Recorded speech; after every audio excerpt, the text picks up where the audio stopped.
Good morning and happy weekend.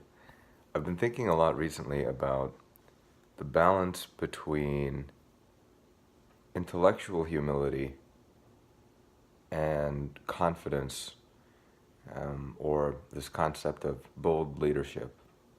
So, let me frame this discussion in the context of a story.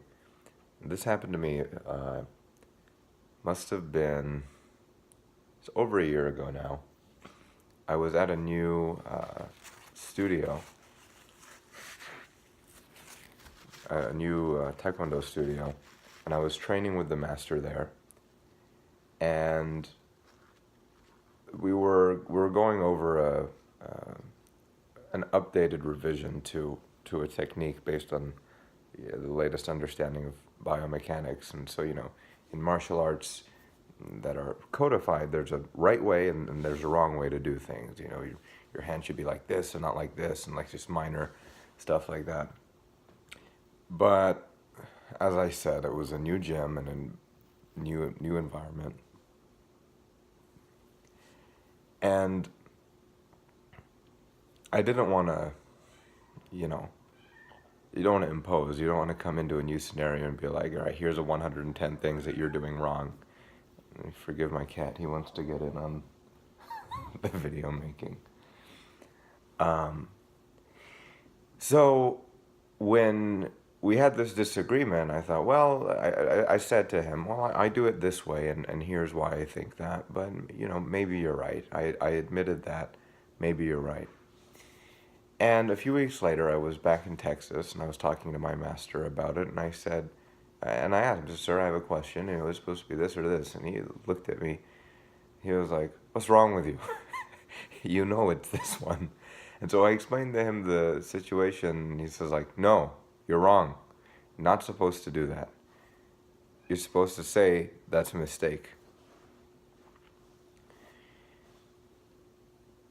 And, I think clearly my error came from good intention, but my master made a good point, which is that there's a difference between respecting everyone's right to have an idea and respecting everyone's right to express an idea to you, and imposing a degree of prospective validity on ideas just for the sake of, it's an idea, therefore it's valid. This is not the case. So there's kind of a line there to be drawn between giving people the room to speak and to think, and not, just dropping your thoughts on everyone as if you're an ideologue that, must be respected. But also recognizing that sometimes you're just right. What do I mean by that? Think about, who are the great names in history? Not everyone in 1964, or 1864, sorry, was, where's 1865? I'm not good at history. But not everyone in that time period was thinking we need to end slavery. And then we have the Gettysburg Address. Not everyone in the time of Dr. Martin Luther King believed in equality. But we remember him. We remember what he said and what he did. Why? Because everyone said, this is how it needs to be. This is how it needs to be. People who look like me are not supposed to be intelligent. We're not supposed to be independent. We're not supposed to be equal. And Dr. King was like, no, that's not the case. Even presently, if you look at industry and you look at Tesla, you look at Mark Cuban, for example, and you think about, why are these people so remarkably wealthy and successful? And when you listen to some of them speak, I'd say the majority of them speak, they are self-possessed of a certain, I don't want to say righteousness, but rightfulness. They know that what they're doing works. They know that what they're doing works. And so on the one hand, you want people to be intellectually humble and be open to new ideas and to be open to your ideas, but we also want strong leadership, and we want inventors and creators and leaders, and we want them to share with the world what they think. Especially when those things are completely different to anything that has ever been thought.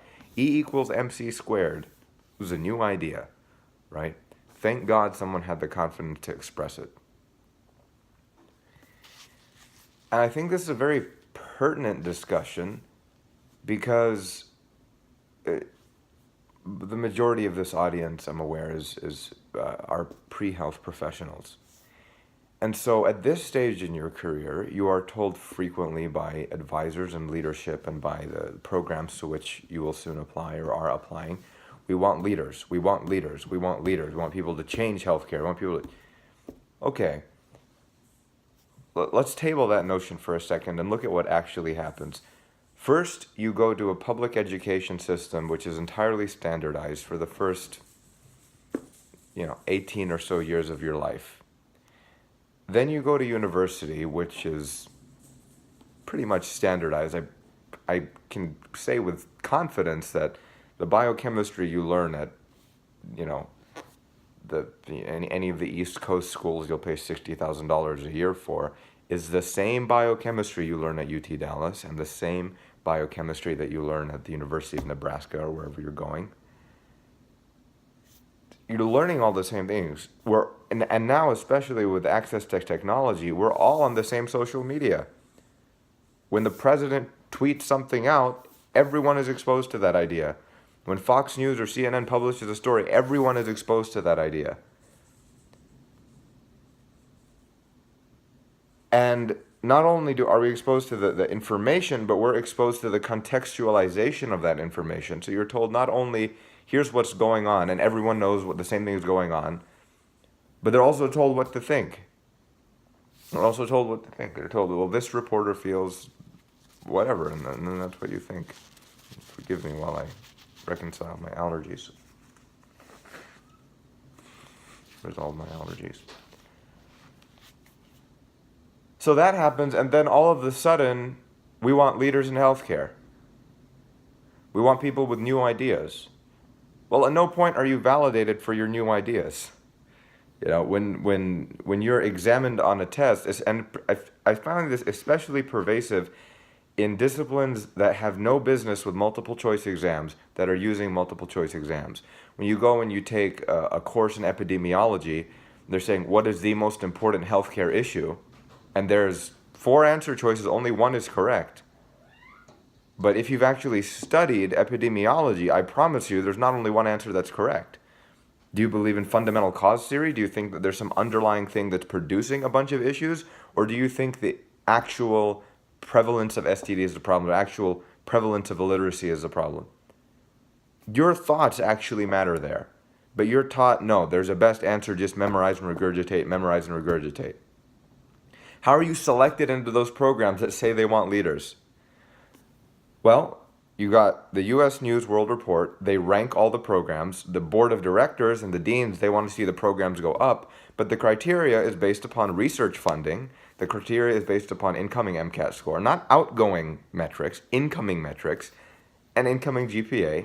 And there's other variables there, including subjective evaluation by deans of other programs and that type of rubbish. And so they're incentivized to select you for having there's a merit to GPA, there's merit to MCAT, but when you take it to an extreme, the people who are, truly brilliant and in other things can sometimes be marginalized. And so let's say that you're one of the individuals who you did your academics, you did fairly well, you did all the right stuff for the right reasons, you wrote about it and spoke about it well, and you got into medical school.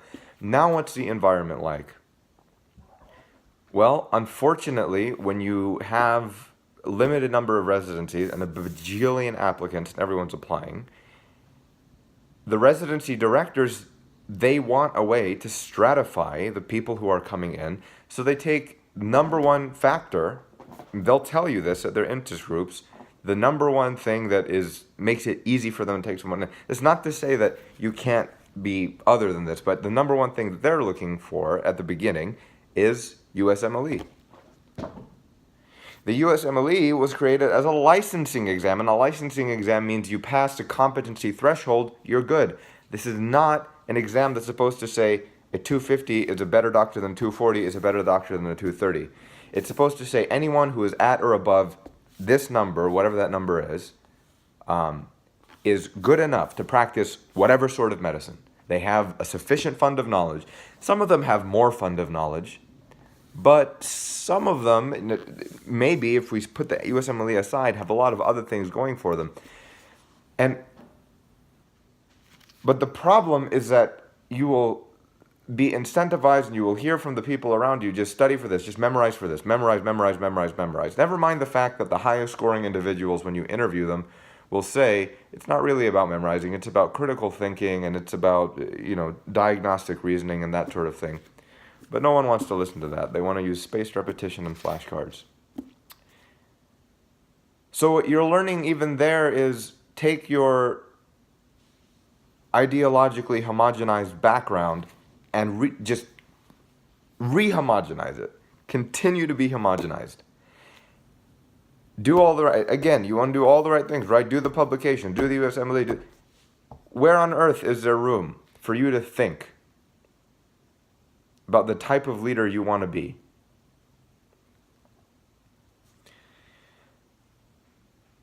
Now, here's where we get back to our discussion. Bold leadership on one hand, intellectual humility on the other. You might think that intellectual humility says, well, everybody is telling me what the sensible thing is. There's 300 people at the program who are all saying, just memorize, just do well, just do this because it has to be done.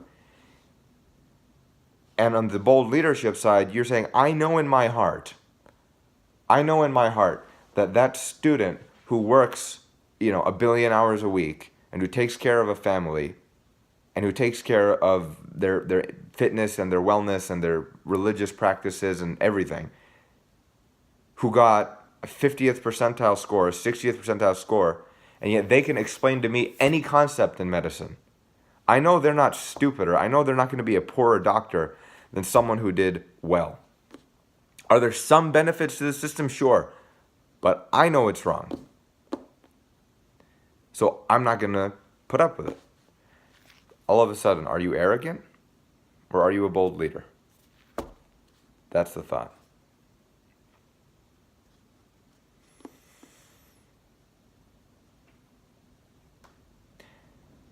Now, in my experience,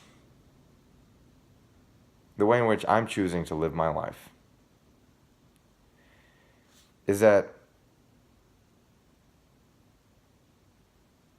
you've got to give yourself the license to believe things.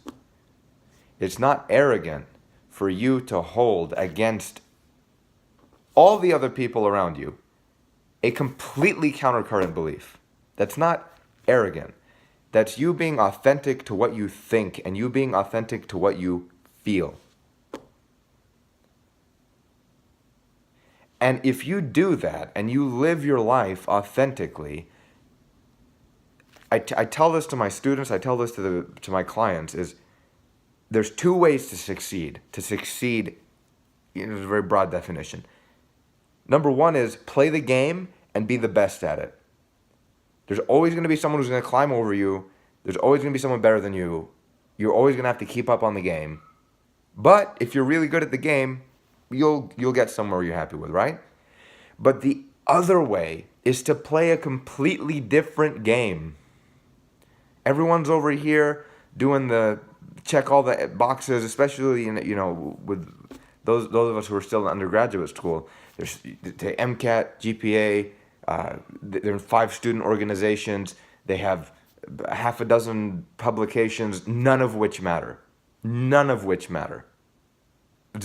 Not all research is useful.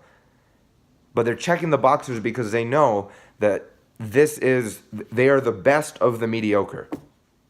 They are able to do all of the things that everybody does to say this person is successful. When you're surrounded by that and you say, no, I'm not going to do that. I'm going to volunteer at this organization because I'm interested in it, because that's work I want to do. I'm going to teach because I care about teaching. I'm going to exercise because I care about my health. I'm going to take the MCAT because I want to go to medical school. I'm going to study well because I'm not going to let this stupid system prevent me from getting to a place where I can enact change, where I can do things that'll benefit myself and the people around me in a great way. Not because I want to be better than Pranav. Not because I want to be better than Jack. Not because I have somehow, in some asinine manner, allowed myself to believe that any of these metrics or checkboxes make me a better person than the person next to me. That's bold leadership. Every single person who wants to go into healthcare, in my opinion, should have that fire inside of them. And there are going to be individuals who their authentic self studies and studies and studies and just gets it and gets a 4.0 and aces the MCAT. But they take that information and they do something with it. They teach with it. They inspire with it. They do meaningful research. They have questions and they pursue them to the benefit of humanity, not to get publications or to get from assistant professor or associate professor to half professor to full professor or however that goes. But they do it for the right reasons. If that's your authentic self, cool. But some of us don't have that. Some of us, we can do it to a point. We get it. Okay, science, great. But our heart is when we're in the field, when we're doing public health work, and we're gathering that type of information. Some of us, our heart is on fire when we're teaching, when we see the light in a student's eyes. You've got to live that to the fullest. And this came into my head yesterday, and one of my professors said, you've got to hold on to the reason why the admissions committees chose you. And it's so easy to let go of it.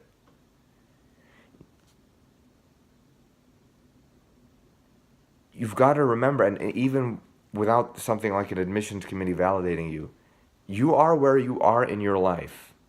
You have access to a phone to watch this video, to a computer to watch this video, because of decisions you've made. And at a certain point, those decisions culminate in a job, a degree, an acceptance. And then we forget who we were that got us there. Those same successful behaviors. If your behavior was studiousness, if your behavior was not studiousness, if it was being energetic, if it was being social, whatever it is, that got you here will continue to get you elsewhere. But stop looking for other people to tell you it's okay to have unique ideas. And I'll finish with that same metaphor that I presented at the talk last month. In life, we all walk into a room and there's a nail in the wall. There's a nail in the wall. And some of us have hammers in our hands. Some of us have screwdrivers. Some of us have violins or pencils or pens or paintbrushes, whatever it is. And for whatever reason, we all walk up to that nail and start trying to hit it. And that nail, that goal for those of us trying to enter healthcare is to uplift the human condition. It's to make human lives better. It's to fight against human suffering. And we just all go beat at that nail the same way. We take a violin, beat on the nail. We take a hammer, beat on the nail. Take a screwdriver, beat on the nail. But we don't see, I said there's a nail in the wall. I didn't say there's nothing else in the room. You could stand on the corner and play that violin, make everyone's time better. You could take the nail out, put a screw in, and screw that in. There's other work to be done. Maybe the floor needs to be clean. Maybe the windows need to be clean. Maybe there's whatever in that room metaphor. It's the same thing in healthcare.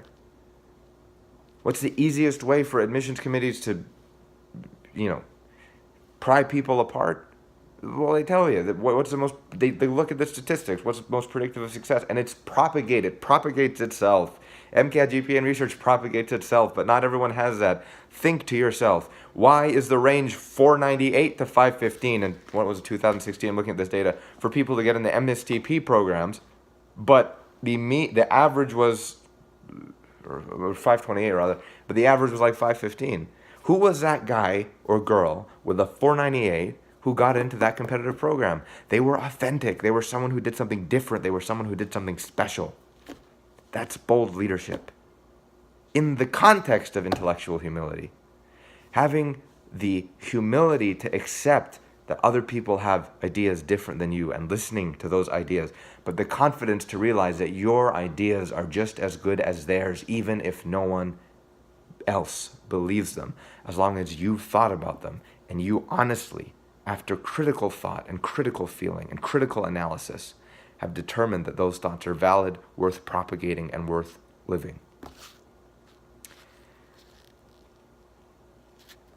I hope that was coherent. No. And I hope that everyone feels empowered to self-assess what they're best at. And rather than trying to be the best, we all try to be our best, my best, your best. Figure out what you think and feel that's unique and drive that to hitherto unachieved levels of brilliance. That's what it means to be an excellent human, an excellent individual. And that's what leadership is. That's part of what leadership is. I'm rambling. Have a good weekend.